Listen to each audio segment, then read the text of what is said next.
দিনটা ছিল 26শে এপ্রিল, মানে আমার জন্মদিনের দিন। ভিডিওটা একটু দেরি হয়ে গেল দিতে, কারণ অনেক কারণে। চলো সেদিনে সারাদিনে আমি কী কী করলাম সেই গল্প নিয়ে আমি আজই যে তোমাদের কাছে আমি সুরূপা। তো সকালবেলায় বিছানায় শুয়ে থাকতে ফোনের ওপাশ থেকে হ্যাপি বার্থডে মনা, হ্যাপি বার্থডে দিদি, হ্যাপি বার্থডে বদ্দি, ভালো থাকিস মনা, মানে আমার মা, ভাই, ভাইয়ের বউ আর হচ্ছে ভাইয়ের ছেলে, তিনজনের উইশ করা হয়ে গেল। তারপরে ফোনটা রাখার পর কিছুক্ষণ পর আমি বিছানা থেকে নামি। তখন বাজে 8টা। যাই হোক, ন্যাচারাল প্রতিদিনের মতন যেমন আমি তেমনই আমার দিন চলছে, কারণ আমার সেদিনকে সানডে খুব তাড়া থাকে, তো হুটোপাটা করে কাজ করতে হয়, তো এরকমই দিন চলছে। তো সব কাজ সারার পর 11:30 বাজে, তখন আমার বোনের ফোনে একটা ফোন আসে। সেটা ছিল আমার ভাইয়ের ফোন। তো ভাই তখন বোনকে বলে, এই দিদির আজকে বার্থডে। তখন বোন জানতে পারে সেদিন আমার জন্মদিন। তখন বোন বলে, দিদি তোর আজকে বার্থডে, আমাকে তো বলিসনি। আমি ন্যাচারাল উত্তর দিলাম, আবার বলার কি আছে, এটাই তো ন্যাচারাল জীবন।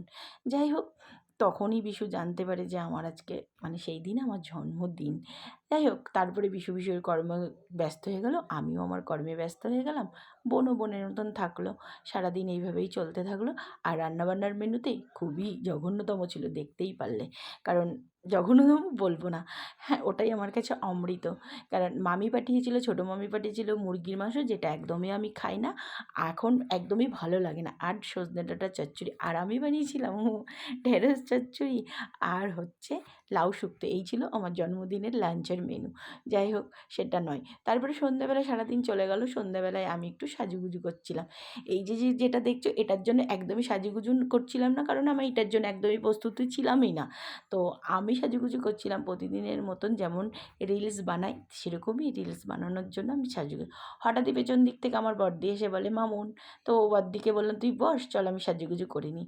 তো বড়দি যখন ছোটো মামা, এই যে তারপরে সন্ধ্যেবেলায় আমরা গল্প করতে করতে মামা, মামি, ভাই, ভাই নয় ভাইয়ের বউ, ভাই মানে আমার মামার ছেলে, ভাইয়ের ছেলে আর হচ্ছে আমার বোন, সবাই মিলে এই কেকটা নিয়ে হাজির, মানে আমাকে সারপ্রাইজ দিল। আমি তখন খুব খুশি হয়েছিলাম ভীষণই।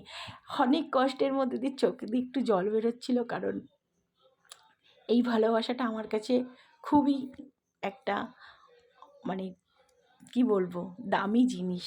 হ্যাঁ, তবে সারাদিন আমার খুব ভারাক্রান্ত মন ছিল, সন্ধেবেলাও ছিল, রাতেও ছিল। সারাদিন কষ্টটা সেটা আর বোঝানোর নাই। যাই হোক, সেই কষ্টের মধ্যে দিয়ে আমার পরিবার যে আমাকে এতটুকু আনন্দ দিল, এটাই আমি খুশি।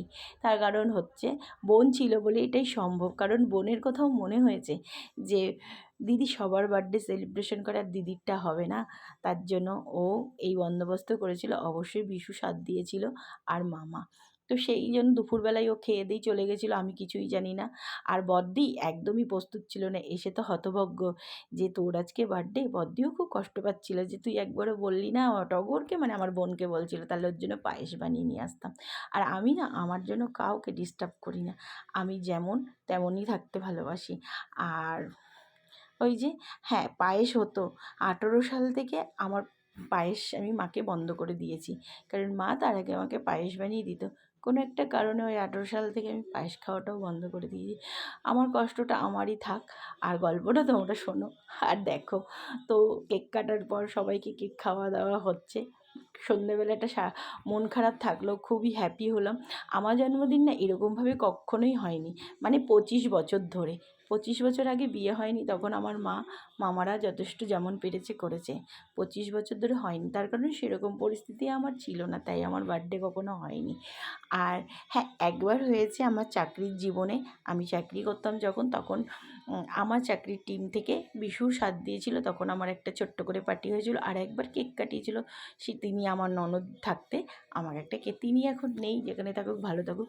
আর হ্যাঁ, আমার ভালোবাসার প্রতিটা মানুষ আমাকে ফোন করে সেদিনকে উইশ করেছে, ভালো লেগেছে, প্রচণ্ড ভালো লেগেছে। কারণ ওরা আমাকে মনে করে উইশ করেছে, বা আর কেউ করুক চাই না করুক। তো এইভাবে আমাকে সারা সন্ধ্যেটা ওরা খুব আনন্দ দিল, ভালোবাসা দিল, আমার ভীষণ ভালো লাগলো। তো আসলে জানো তো, ছোট্ট ছোট্ট ভালোবাসাগুলো সব মানুষের জীবনেই একটু দরকার আছে, তবেই তো ভালো লাগে। আর আমি না এরকম পাই না, তাই আমার কাছে ছোট জিনিস মানে অনেক বড় আশা। বিশ্বাস করো, আমার কাছে ছোট্ট কেউ যদি আমাকে ভালোবাসা দেয়, সেটাও আমার কাছে, আর এই নাইটিটা দেখছো, এটা আমার ছোটো মামা আমাকে ভালোবেসে দিয়েছিল। এটা আমার কাছে অনেক বড় অ্যাচিভমেন্ট। কেন জানো তো, আমাকে কেউ যদি একটা করে জিনিস দেয়, আমি খুব হ্যাপি হই। আর সেই দিন যে আমি মাছ খাইনি দুপুরবেলা, সেটার জন্য আমার মার আর আমার ছোটো মামির খুব কষ্ট হয়েছিল। তাই আমার মা তখন তো কেক কাটার সময় থাকেনি, রাতের বেলা এসে ১০০ টাকা দিয়ে বলছে, "মোনা পরের দিন মাছ খাবি।" কারণ আমার মা আর মামি খুব কষ্ট পেয়েছিল আমি মাছ খাইনি বলে। যাই হোক, আমি তো তেনার সন্তান, তাই নয় কি? তাই তিনি কষ্ট পেয়েছিলেন। আসলে আমি না আমার জন্য কাউকে ডিস্টার্ব করতে চাই না। আমি যতটুকু পারি সবার জন্য করি। কিন্তু আমি কখনোই বলি না কেউ আমার জন্য করুক। আমি সেটা কখনো চাইও না। তো মায়ের এই কষ্ট দেখে আমারও খুব খারাপ লাগলো। মায়ের টাকাটা আমি নিলাম। মাকে আমি খুব ভালোবাসি। Love you. তোমরা আমাকে অনেক ভালোবাসা দিও। ভালো থেকো। আর তবে হ্যাঁ, এই জামাটা কিন্তু আমাকে কেউ দেয়নি। আমার কেনা বার্থডের জামা। মানে অনেক কেনা থাকে, তার মধ্যে একটা পরে নিয়েছিলাম। কেমন লাগছে কমেন্ট করে বলে যেও।